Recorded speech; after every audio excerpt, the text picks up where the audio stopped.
Ang inautang ko lang sa kanya is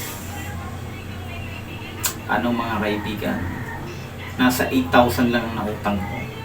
Tapos yung babayaran ko ngayon, yung remaining pa, may remaining pa ako is nasa 15,000 pa. 15,000 pa babayaran ko. Yung pakiramdam na kaya ka nga umuutang kasi wala kang yung pakiramdam na kaya ka umuutang kasi wala kang pera, kinakapos ka. Tapos pagkakapirahan pa yung sitwasyon mo, yan yung tatawag na gawang mabuti pero masama talaga. Talagang halos buong araw, mga 3, 4, or 5 beses kang tatawagan. Parang every 2 hours, napadala mo na, kailangan mo padala mo yan ngayon. Tapos uulit na naman yung salita. Kaya pala, ngayon naiintindihan ko na bakit may mga tao na nagsisuicide o nagpapakamatay dahil sa lending. Kasi grabe yung pressure na binibigay nila. Grabe yung mental disturbance nung mga ola or mga lending, mga kaibigan, yung utang. Grabe yung pressure na binibigay nila.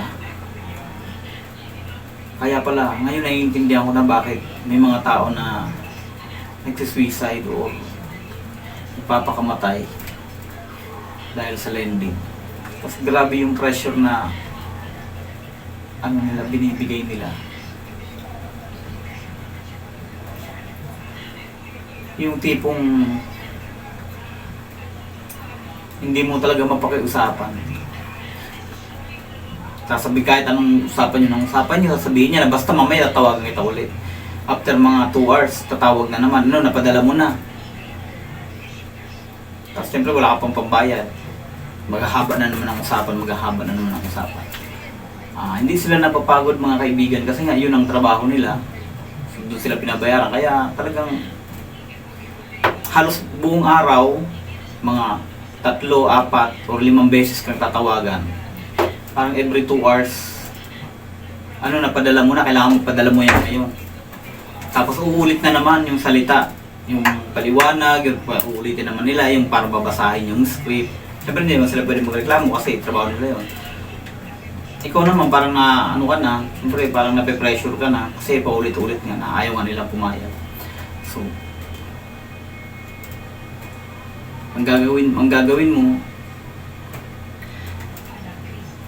mapwersa kang bayaran, mangungutang ka sa ibang lending, pangtapan,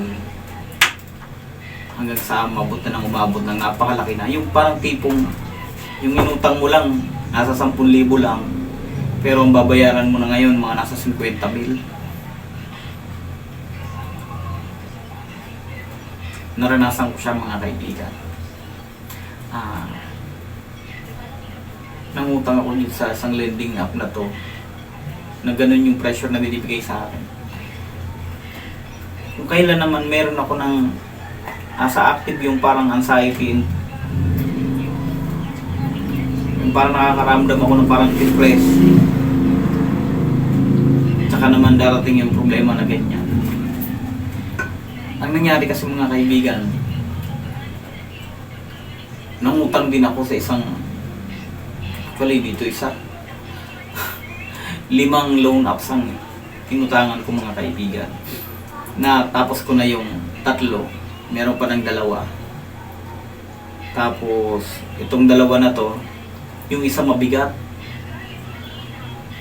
itong isa. Ang inautang ko lang sa kanya is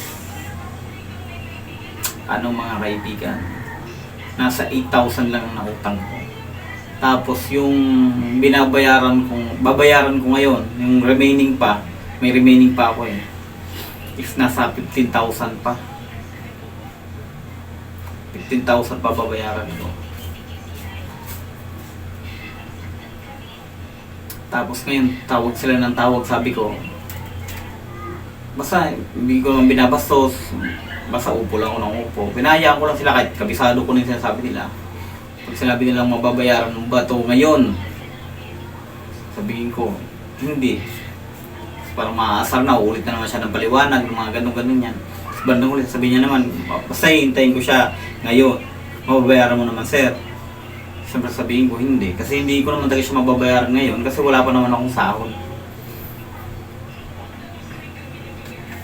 Grabe lang yung mental disturbance talaga.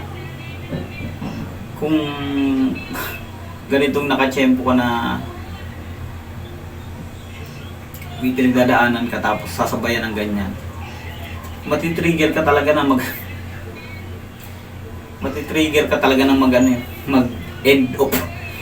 end of battery ka na.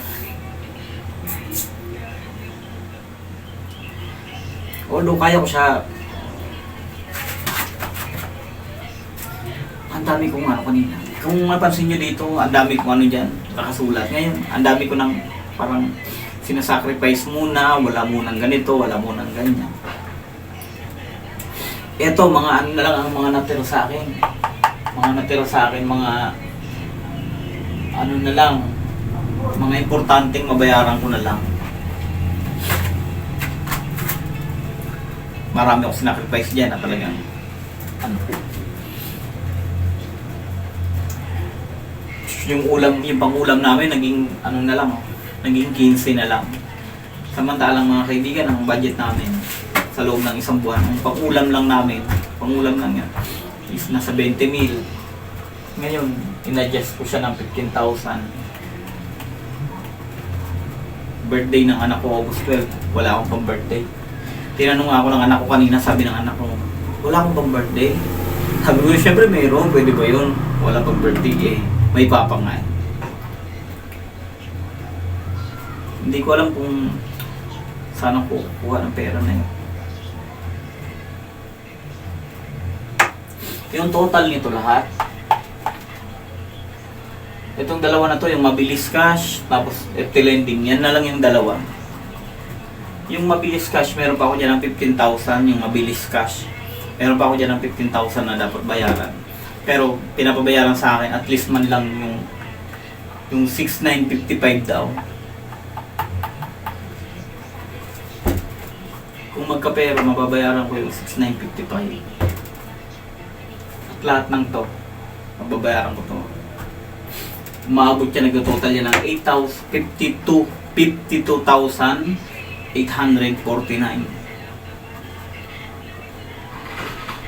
Tapos yung sinasahod ko lang sa isang buwan, nasa ganyan lang din. Minsan nga, puti nga, hindi. Minsan kasi sumasahod ako ng 30,000 lang. Pero bihira naman yun.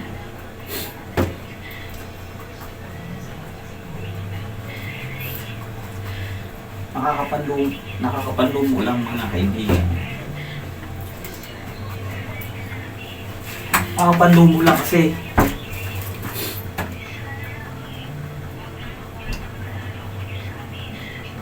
yung pakiramdam na kaya ka nga umuutang kasi wala kang yung pakiramdam na kaya ka umuutang kasi wala kang pera, kinakapos ka.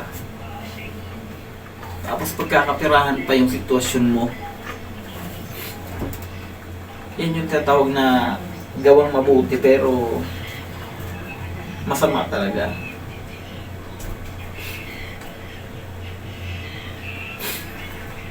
Ang inihiling ko na lang ngayon, yung mga may utang sa akin, sana pagbalain sila, magkaroon sila ng pera na makapagbayad sa akin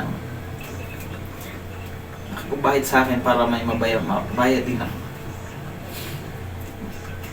Pero alam ko tinutulot ng Diyos yung ganito kasi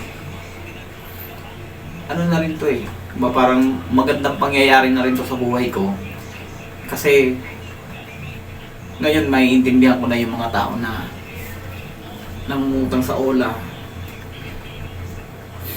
Hindi ko lang maiintindihan dahil inisip ko, di dahil naranasan ko.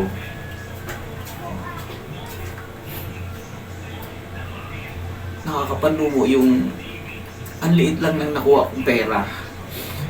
Ang liit lang ng nahawakan ko. Pero grabe yan to. Kaya nga ako lumapit sa kanila kasi nahihirapan ako. Kailangan ko ng pera. Tapos mas lalo akong mababaw sa utang. First time ko mga kaibigan. First time ko na magkaroon ng bayarin sa isang buwan na ganito kalaki. Ang madalas na binabayaran ko lang sa isang buwan, nasa 30,000, 30,000. Hindi ganitong 50,000, may 52,800. Mabigat siya sa akin. Pero kung loobin bukas, pagbayad na ako.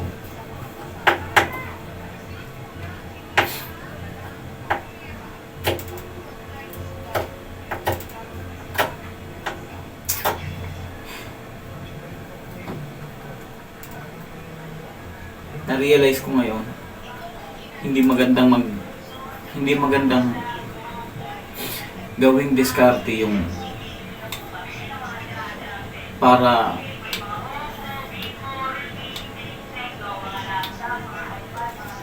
ayoko ng utang. Ano masabi ko mga kaibigan? Sana mabayaran ko na tong lending